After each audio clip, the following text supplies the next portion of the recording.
Hello, warm greetings to all of you. Hope everybody is fine at home. So stay at home, stay safe. And today I welcome all of you to my online class. Today I am going to discuss with you about a very interesting topic, Uruka Adventure. So Uruka Adventure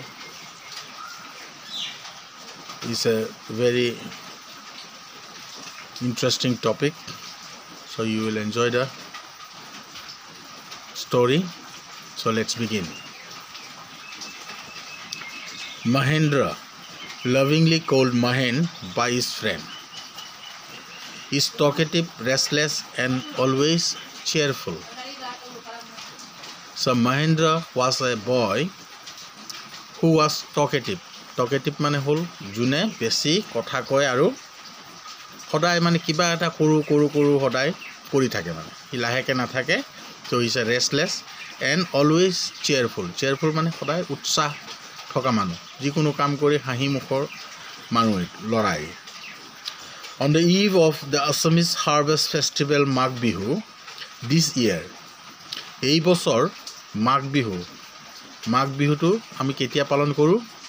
Harvest mane hol jetia ami dhan potharor dan ami gutai Magh mahot ami Magh Bihu palon koru. Gotike to Harvest Festival boli koise. Harvest Festival mane hol dhan sopuar pasot jitu ami bihu patu tak Harvest Festival boli koa hoy. Gotike Magh Bihu to ki festival? Harvest Festival. His friends Sanju, Nantu, Rinku and Roman visited him. Tamane hei bosor Magh Bihut Mahendra Logoria Sanju, Antur nam Nantu, Rinku aru Roman. Hei sarijon bondhue ei bosor Magh Bihut Mahendra ghoroloi furiboloi aise. It was the Uruka night. Hei dina asil Uruka nikha. Tamane ihote dinot ahise kintu Uruka nikha ihote rati enjoy koribo. They proposed that Mahen should lead them in an Uruka adventure.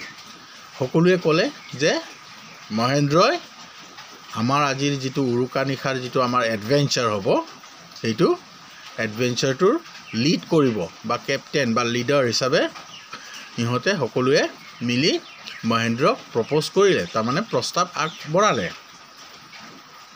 Mahen jumped up excitedly and looked at his friend with an air of authority. He ei prostab tu pai nije ekdom mane nijoke okoman ki boli bhabise je pora mane paru leader jetia manuhok leader jetia pata hoy tita olop gaurav anubodh nohoy jan eneke hi nijoke furtire hi proposal to ba prostab tu grohon korile. He was ready for any adventure. Tasot hi jikono enekwa duhahoki kam koribor karone agro aru ready boli koise. Moi haju asu gotike aji ami Uruka adventure to ami Mahendra lead koriboloi dia hobo aru hi heituke grohon kori furtite hobo boli nijoke haju korile. Sanju, the eldest among them, said in an excited voice. Sanju asil ihotor bhitor hokorut koi dangor. Eldest mane hor dangor. We will spend the night in our velagor. He kole je ami aji rati velagorote nikhatu potam. When everyone is asleep, we will go and pick vegetables and have another feast tomorrow. Tapsot hi Sanjue ki boli kole ami aji rati ujagore thakim tamane nohoy aru hete. Tapsot ami rati jetia manue hokolue hubo tetia ki sur korim boli kole hak pasoli ba onnanyo enekwa sur kori pis din akhon ako enekwa eta party hote patiboloi phirang korile. Oh yes, it is our age-old custom. Tasot kole মহেনে ক'লে যে হয় হয় এইটো আমাৰ পুৰণি নিয়ম গতিকে আমি এইটো সন্মান কৰিব লাগে উই মাষ্ট honor it আমি এইটো সন্মান কৰিব লাগে মহেন ৰেছপণ্ডেড গ্লিফুলি তাৰ মানে হাঁহিৰে ই ফূৰ্তিৰে আৰু হাঁহিৰে হি বস্তুটো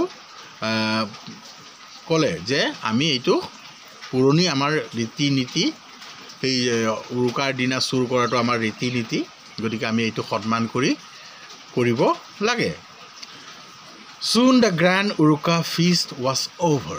তাৰমানে ইহঁতৰ যিটো সন্ধিয়াৰ যিটো সাজ তাৰমানে সকলোৱে গাঁৱৰ বেলেগ আৰু গাঁৱৰ ল'ৰাবিলাকো আহে ইহঁতে আহি সন্ধিয়া 9টা 10টা বজালৈকে ইহঁতে উৰুকাত ভেলাঘৰত ইহঁতে খানা খায় তাৰপিছত ইহঁতে 9টা 10টা বজালৈ খানা খাই পেলাই সকলোৱে ঘৰমুৱা হ'ল Everyone left for their respective homes.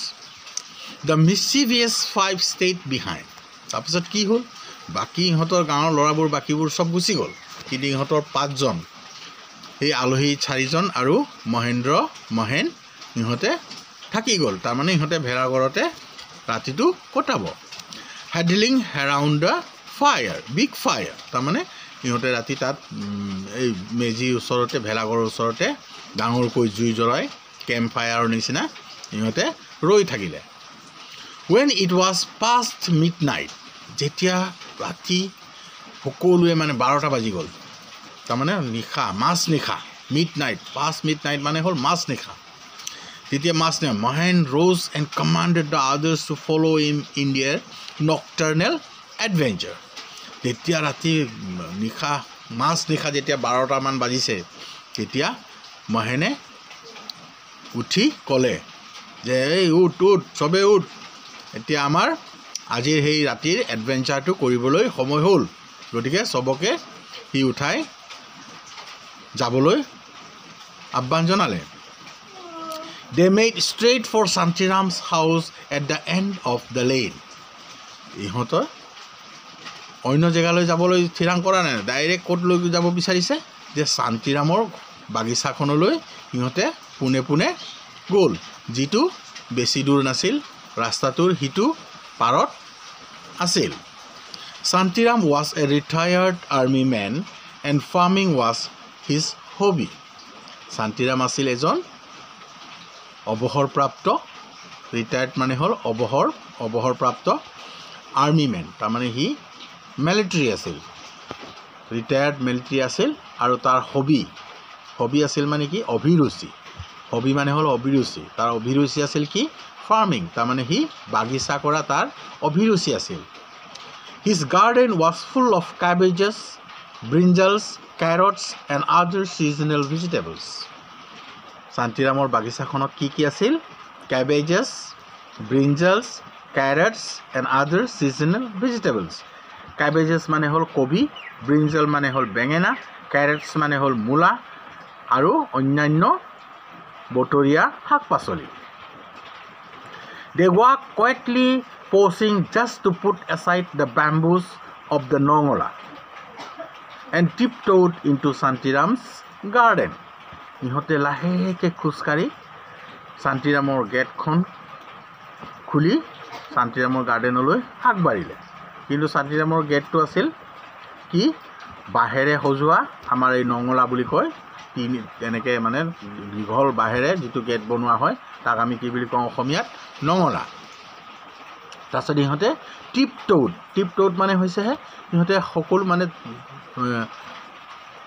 they have never put their total foot on the mud but with their toes তাৰ মানে হ'ল ইহঁতে আঙুলিৰে খুজ কাঢ়িছে ভৰিৰে নহয় আৰু ইহঁতে আঙুলিৰ ওপৰত আঙুলিটোৰে লাহে যেতিয়া খুজ কাঢ়ে তাক কি বুলি কোৱা হয় টিপটোড আমি যেতিয়া লাহেকে যাবলৈ বিচাৰো তেতিয়া কি কৰিব লাগিব আমি আঙুলিৰে খুজ কাঢ়িব লাগিব ঠিক তেনেধৰণে ইহঁতে আঙুলিৰে লাহে শব্দ নকৰাকৈ খুজ কাঢ়ি আগবাঢ়ি কলৈ আগবাঢ়িছে শান্তিৰামৰ গাৰ্ডেনলৈ Then Mahen stopped suddenly.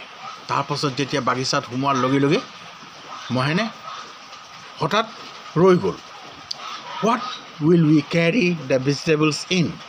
তেতিয়া কৈছে ৰ আমি এতিয়া সবজি চুৰ কৰিবলৈ আহিছোঁ কিন্তু আমি সবজিবোৰ কেনেকৈ লৈ যাম we didn't bring a bag আমি কোনো এটা বেগ নানিলোঁ তাৰপিছত এজনে ক'লে never mind we will carry as much as possible in each end তাৰপিছত আন এজন বন্ধুৱে ক'লে যে চিন্তা কৰিব নালাগে আমি হাতে হাতে যিমানখিনি ল'ব পাৰিম আমি এইখিনিয়ে লৈ যাম It was all very silent in the cold January night. It was silent in the cold January night. Silent মানে হল একেবাৰে শব্দ নোহোৱা শব্দ নাই ৰাতি সকলোৱে শুই গ'ল নহয় 12 বজাত একো শব্দ নাই ৰাতি এন্ধাৰ আৰু অকমান ঠাণ্ডা কুঁৱলী পৰা তোমালোকে ভাবি চোৱাচোন জানুৱাৰীত যেতিয়া ৰাতি 12 বজাত কেনে ধৰণৰ এটা পৰিৱেশ হ'ব পাৰে কোনো শব্দ নাই আন্ধাৰ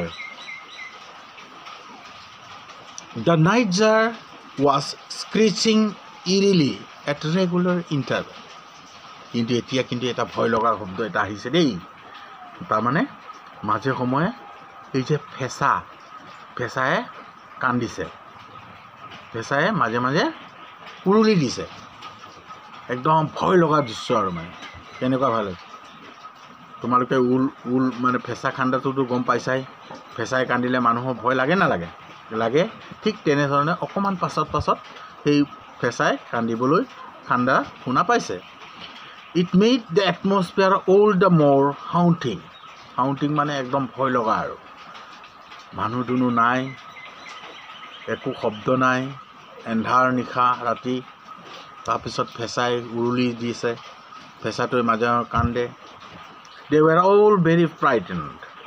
They were all very frightened, but put on brave faces. ইহঁত সকলোৱে ভয় খাইছে কিন্তু ইহঁতে কাকো ইজনে সিজনক দেখুৱা নাই ইহঁতে দেখুৱাইছে যে আমি ভয় লগা নাই আমি কিন্তু সাহসী তাৰমানে ইহঁতে সাহস দেখুৱাইছে সিজনে সিজনক সাহস দেখুৱাইছে তাৰমানে ভয় কৰিব নালাগে বুলি Mahen, who walked ahead of the others, noticed a black heap right in the middle of the rows of vegetables. Mahen, june সকলোতকৈ আগত গৈ আছিল হি এটা ডাঙৰ এটা সৰু এটা মানে কি উখ মাটিৰ উখ নিচিনা এটা বস্তু দেখি পালে আমি যে মাটি পেলাই ৰাখো বা গোবৰ জাবৰ এনেকে যে পেলাই ৰাখো এনেকে ল উখ বস্তু এটা দেখি পালে কোট দেখিলে ইহঁতে একদম সবজি বিলাকৰ হাৰি হাৰিকে ৰুই থোৱাৰ মাজত in the middle of the rows তাৰ মানে সবজিবোৰ ইমান ৰোজ মানে হাৰি গতিকে বেগেনা কবি হেবোৰ হাৰি হাৰিকে ৰুই থোৱা আছিল আৰু তাৰ মাজতে এটা ডাঙৰ উখ এটা মাটি উঠাই থোৱা নিচিনা এটা উখ বস্তু এটা দেখি পালে He thought it was a harmless pile of garbage. মহেনে ভাবিলে যে এইটো একো নহয় এটা জাবৰ জুতৰ বা গোবৰ এনেকে জমা কৰি ৰখা এটা বস্তু বুলি হি ভাবিলে But as the boys stretched their hands to pick the vegetables, the black heap suddenly jerked up. এতিয়া জঞ্জালটো লাগি গ'ল তাৰমানে ইহঁতে যেতিয়াই বেগেনা বা এনেকা কবি সবজিবোৰ ছিঙিবলৈ আৰম্ভ কৰিলে সেই যে উখ ঠাইটো মানে হিলি আহিলে মানে ইহঁতৰ ওচৰলৈকে চাপ মাৰি আহিবলৈ ধৰিলে To their utter horror, it dashed towards them at great speed. যেতিয়া ইহঁতে একদম মানে সবজিবোৰ ছিঙিবলৈ ধৰিলে আৰম্ভ কৰিলে সেই জুপুহাত নিচিনা দেখা বস্তুটো উঠি আহি ইহঁতৰ ফালে আহিবলৈ ধৰি মানে জাপ মাৰি আহিবলৈ ধৰিলে